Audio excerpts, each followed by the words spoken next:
Notre Dame has wrapped up its 2021 recruiting class, and it ended up being one of the best of the Brian Kelly tenure. In fact, the 2021 class was just the second Notre Dame recruiting class of the Brian Kelly tenure to rank as a consensus top 10 class, which means every outlet and the composite list all had Notre Dame as a top 10 class.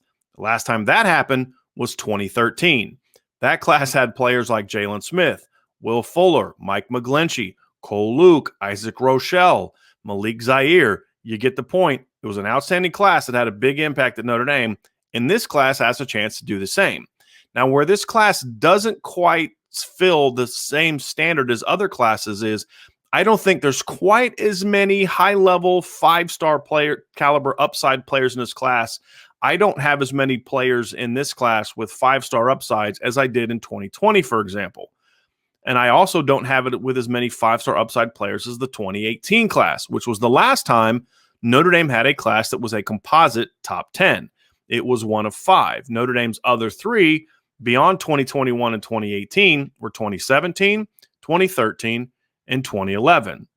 What makes this class, in my opinion, better than the 2018 class and certainly better than the 2020 class is while it may lack the five-star upside, and there's still plenty of it, this class was balanced. They hit all the right notes across the board. They met their needs at every position. They were able to overcome some misses in the 2020 and 2019 classes by landing depth and impact talent, especially on the defensive side of the ball. Offensively, Notre Dame's skill was outstanding. This is one of the best offensive classes in the entire country. There's no question about it. Notre Dame landed a top 100 recruit at quarterback, wide receiver, offensive line, and tight end, and in my opinion, had one of the better running back classes in the country.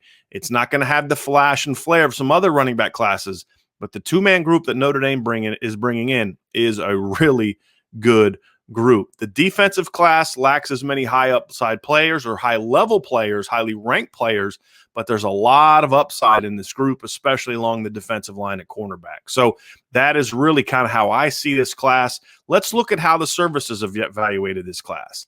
As you can see, SI All-American had Notre Dame ranked 8th in the country. They also had two Notre Dame players in the top 50. No other service had two players in the top 50 from Notre Dame. They had 5 players in their SI 99. No other service had 5 players. The others had either 4 or 3 top 100 players for Notre Dame. And as you can see, Notre Dame ranked 9th on ESPN, 9th in the composite list, and then 10th from 24/7 Sports and Rivals. I would say that I would argue SI All-American is probably a little closer. I had this class ranked 7th. I think the reason is I think this class had more balance than some of the other classes that are ranked ahead of it, and I think that's a big part of a recruiting classes. You can have great players, but if you come up short at some key positions, then your class isn't going to be as good. So I would argue that I think Notre Dame's class is even a little bit higher, but this is still a strong ranking, and it's exactly what Notre Dame needed. Now, I've mentioned that I don't think Notre Dame had as many high-level players as other classes. That's strictly saying compared to some other classes that I felt were loaded with high-level players but lack the depth. This class still has plenty of talent at the top of the board, and here are the top rankings that you can see from the services. Gabriel Rubio ranks number 49 by SI All-American. Prince Kollie was right behind him at number 50 from SI All-American. Tyler Buckner was ESPN's highest ranked recruit at 41. Blake Fisher was a 5-star by Rivals. He ranked 25th. 247 Sports' highest ranked player was Blake Fisher at 86. That was surprising. They weren't as high on Notre Dame's class as I think they should have been and as the other places were. And then Blake Fisher ranked 54th on the composite list, and he was Notre Dame's top ranked recruit on the composite list as well.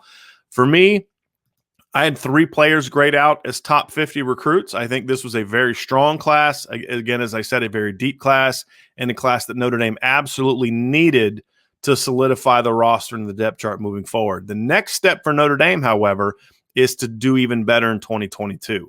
2022 is probably going to look closer to 2020 from a number standpoint. So maybe between 18 to 21, 22 players. It's not going to be as big of a class as the 27-man haul that we saw in 2021.